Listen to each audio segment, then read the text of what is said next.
I tweeted the other day, I said, self-education will never betray you. Self-education will never betray you. You have to sit down. You don't like to read books? Nobody gives a fuck. The marketplace doesn't care, dude.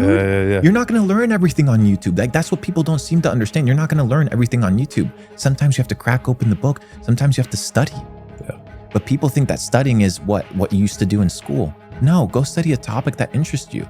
You can't be out here scrolling on TikTok 24/7 with dopamine hits, thinking that you're going to get financial literacy off of a TikTok short. Yeah, maybe it may give you some insight and information, but what are you going to do with it? It's the foundation, or it may be a data set or a clue to continue learning. But what you're relying off of a piece of TikTok information, even with our own content, to build your life upon it? No, you have to become self-educated, because most of the education that we have is education of the system. It's not self-education, it's indoctrination. And we despise that. And most people at the age of 6, they're not good at math. And they get told, oh, you're not good at math at the age of fucking 6. Yeah. So they grow up their entire life saying, I'm not good at math. I'm not good at reading. So their entire life, they don't develop foundational skills to live their life. You need a foundation.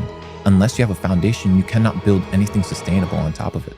If you had to go back to zero, but you still have all your skills and the experience which you've acquired, what's the first thing you would do? The first thing I would do is plan, execute, and iterate. So develop a plan. What do I want to do?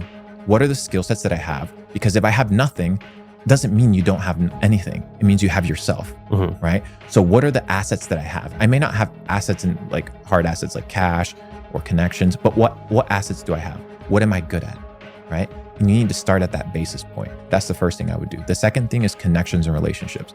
Figure out the people that are going to help you execute. So how do you get into the room with the people that are going to facilitate your execution, right? So let's say I start from zero. First thing I would do, plan a way to make money online. You know, there's a lot of people that will have brick and mortar businesses and they're like, oh, not everybody can make money online.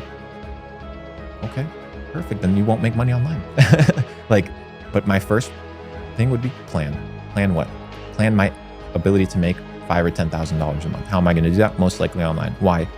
Low friction, low cost, high traffic volume of people. Very simple. What would my execution be? Whatever the execution of the plan would be. How would I create a plan? First, very simple. What can I be the best at? I'm giving the equation for how to make money. What can I be the best at? You need to figure out what you can actually be the best at based off of your skills. If you're not the best, develop the skill sets to become the best. The second thing is I need to be in high demand, right? You can't be doing something that's not in high demand. You're in a great space. You're in an evergreen space. You're in the fitness space. You're in the health space. That shit's only growing. It's only getting bigger and bigger and bigger. And then finally, I need to be able to do something that I'm irreplaceable in. So I need to be the best at what I do. I need to be in high demand, and I need to be irreplaceable. You look at all these guys that got fired from Amazon, Facebook, Google. Why? Replaceable. So if you want to make money, right? Make a plan to make money, figure out how you can be the best at what you do, how you can be irreplaceable, and figure out how you can be in high demand. Then execute on that plan. What does that mean? You need to develop a business plan. If you don't know how to develop a business plan, look it up, very simple, and execute on it. That means you said, I haven't missed a week in 14 years training. Same thing it should be with business, right? I'm not going to miss a single deadline of everything that I told myself I was going to do. And finally, iterate. Go back, look at the business plan, figure out what can I do better, and implement that change. And that's the cycle, brother.